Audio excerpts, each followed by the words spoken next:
প্রায় ৩.৫ বছর পর অবশেষে মিয়ানমারে জরুরি অবস্থা প্রত্যাহারের ঘোষণা দিল জান্তা সরকার। জান্তা মুখপাত্র জানান, বহুদলীয় গণতান্ত্রিক সংস্কৃতি গড়ে তোলার স্বার্থে এবং আসন্ন সংসদ নির্বাচনকে সামনে রেখে এই সিদ্ধান্ত নেওয়া হয়েছে।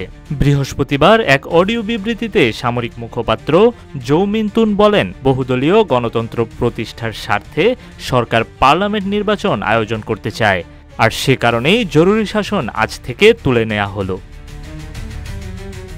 এর আগেই চলতি বছরের মার্চে জান্তা প্রধান জেনারেল মিন অং হ্লেইং জানিয়েছিলেন ২০২৫ সালের ডিসেম্বরে অথবা ২০২৬ সালের জানুয়ারির মধ্যে জাতীয় নির্বাচন অনুষ্ঠিত হবে। অথচ এই নির্বাচন আয়োজনের ঘোষণা এলো সেই সরকারের কাছ থেকেই, যারা ২০২০ সালের নির্বাচনে সুচির দলের বিজয় মেনে না নিয়ে ভোট কারচুপির অজুহাতে ২০২১ সালের ১ ফেব্রুয়ারি অভ্যুত্থানের মাধ্যমে ক্ষমতা দখল করেছিল।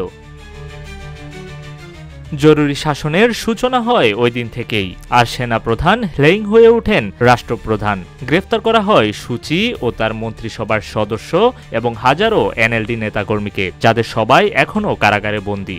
যার ফলে এখন যখন সেনাশাসন উঠে যাচ্ছে এবং নির্বাচন ঘিরে কথাবার্তা শুরু হয়েছে, তখন অনেকেই প্রশ্ন তুলছেন, এটি কি আসলেই গণতন্ত্রে ফিরে যাওয়ার পদক্ষেপ, নাকি আন্তর্জাতিক চাপ মোকাবেলার একটি সাজানো ছক? জরুরি শাসনের অবসান নিঃসন্দেহে গুরুত্বপূর্ণ, তবে মিয়ানমারের রাজনৈতিক বাস্তবতায় এটি যেন একটি সাজানো দৃশ্যপটের শুরু মাত্র।